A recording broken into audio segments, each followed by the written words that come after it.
জমিজমা সংক্রান্ত বিবাদের জেলে উপস্থিতি গুলি করে খুন।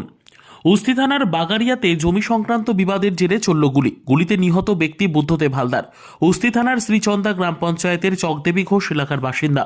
বৃহস্পতিবার রাতে বাগারিয়াতে দুষ্কৃতীরা বুদ্ধদেব হালদারের ওপর হামলা চালায় বলে জানা যায়। পরে তাকে উদ্ধার করে একটি বেসরকারি হাসপাতালে নিয়ে গেলে তার অবস্থার অবনতি হওয়ায় তাকে ডায়মন্ড হারবার মেডিকেল কলেজ হাসপাতালে নিয়ে আসে পরিবারের লোকজন, আর সেখানে চিকিৎসকরা তাকে মৃত বলে জানায়। তবে কী কারণে খুন তার স্পষ্ট নয়। ঘটনার তদন্তে পুলিশ। আচ্ছা, ভিডিওর বন্ধ ছিল। রাত তখন 11টা বাজে, থানা থেকে ডাকলো সব বাইরে ফুটেজ আছে, এটা হচ্ছে আপনি আসুন, আমরা সিসিটিভি ফুটেজটা আমরা দেখবো বলে দেখে রাত্রে দেখে স্যারেরা সব চলে গেল। আচ্ছা, কত রাত্রে হয়েছে এটা? বলছে আমাকে ডেকেছে তখন রাত 11টা নাগাদ। 11টা নাগাদ ডেকেছে।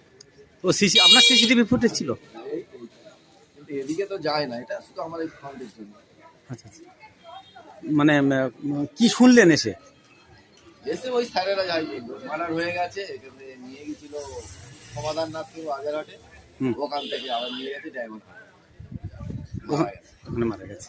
ও কিসের ব্যবসা করতেন? মাটি কাটা, জমির দালাল, জমি জমা সংক্রান্ত আর কি। এমনি ভালো লোক ছিল। আপনার নাম? আমার নাম প্রদ্যুৎ চৌধুরী।